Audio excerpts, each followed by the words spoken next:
Hi.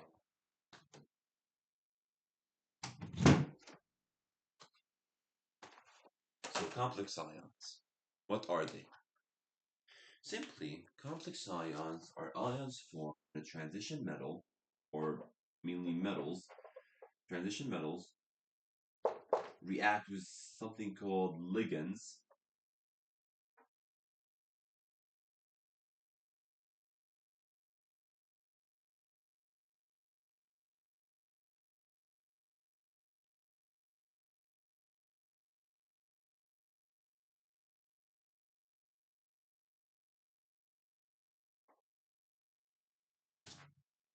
React with ligands to form. You know what? Let's speak without the whiteboard. Who needs the whiteboard? Hi.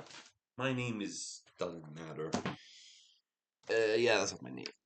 Okay, so basically, metal ions are transition metals. They are electron pair donators. That is incorrect. Transition metals are electron pair acceptors. They are Lewis acids. They like to accept electrons, primarily from things called ligands. Now, what are ligands? Ligands are ions that like to donate electrons, but the way they donate electrons is by surrounding a transition metal and donating electrons to that transition metal without losing them. They form what is called a coordinate covalent bond. It's where you have a ligand, and instead of, losing the electron and becoming ionized, they instead keep the electrons to themselves and form a bond that holds them together. That's the basis of coordinate covalent bonding. Now, what makes ligands interesting is that they can be used to determine the structure of a chemical compound. Let's go back here and take an example on how that works. So, let's just say we want to find the structure of anything. Doesn't really matter. We can use ligands, we can use the number of bonded pairs formed when the ligands react with a transition metal to find something called the coordination number. Now, when we say coordination number, we try to mean the number of bonds between a ligand and a transition metal. Let's take an example. Here we have a metal, surprising metal. Now, we have a ligand. Let the ligand be L. So L for ligand. I think that's correct. Wait. My God, I could have just done this. Yeah, I forgot about this. Wait, let me just. Yeah. And I forgot about how memory works. So we have a ligand. Oh, yeah. That. Okay, just wait. Yeah, okay. Let's just repeat. So we have a metal and we have ligands. Well, what can we do with them? This with ligands will form a coordinate covalent bond between them in which the pair of electron will be at the metal and the ligand. And how many bonds is there? There are four bonds formed between the ligand and the metal. So there will be a coordination number of four for the ligands. But we don't know the charge of the metal. That's something else. Hmm, there's 6 minutes left. Okay, let's take another example. This is going to be a simple and then a complex. We have Fe. Let's see if we can write it.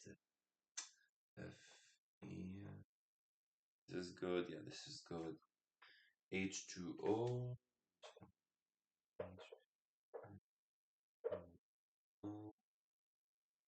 Fe H2O, not H5O. It's like here, it's an S, it's an H2O, and its charge is its coordination number is 6, or it's 6 ligands, and it has 3 plus, so something like this.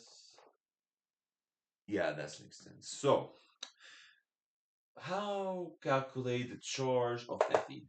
Or the not the charge, just the number of Fe. Yeah, that makes sense. So, we know the number of coordination bonds is 6, and we know that the charge of H2O is 0, meaning it's a neutral charge, because hydrogen is positive and oxygen is negative. Neutral, yeah, yeah, yeah, yeah. Very neutral. So we say 0 for the neutral charge, 6 plus Fe, excuse me, 6 EF plus 0 times 6 equals the charge, which is, here we go, 3 plus, here you go, 3 plus, sorry, 3 plus equals 3 plus. This gives us a charge of Fe equals 3 plus, but it also tells us something interesting. Because there are 6 ligands surrounding iodine, we could draw it something like this. 1, 2, 3, excuse me, this don't mean it anymore, you can just pause the video and get it. O to H, yeah, H2O, H2O, so 1, 2, 3, 4, 5, and 6. There are 6 hydrogen atoms. These hydrogen atoms will all donate a pair of electrons to the iron. So they'll donate a pair of electrons like this, creating a geometrical structure commonly referred to as an octahedral complex. Now, when you hear octahedral, you obviously think, oh wait, octa, that's gotta be 8, like an octopus, or in anything that uses octa. That's 8. 8. What? No, there's 6. Why is there 6? There should be 8. It's 6. That's chemistry for you. Stupid as always. So this octahedral false complex, it's not a false, it's real. Because why is it 6? It has to be 8. Doesn't really matter. This octahedral complex is found by ligands.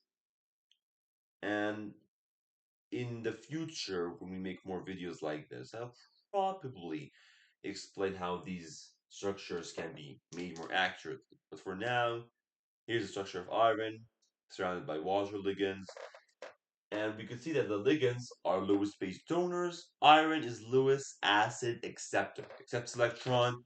Water donates electrons. Now, there's 1 minute left. So in conclusion, most transition metals accept electrons. Most nonmetals donate electrons. Ligands surround transition metals, and the way they surround and the number of surroundings they do to a transition metal is called the complex number. And the complex number helps us find the structure of a chemical complex. Like that's okay. 30 seconds left. I don't have time for this. Yes.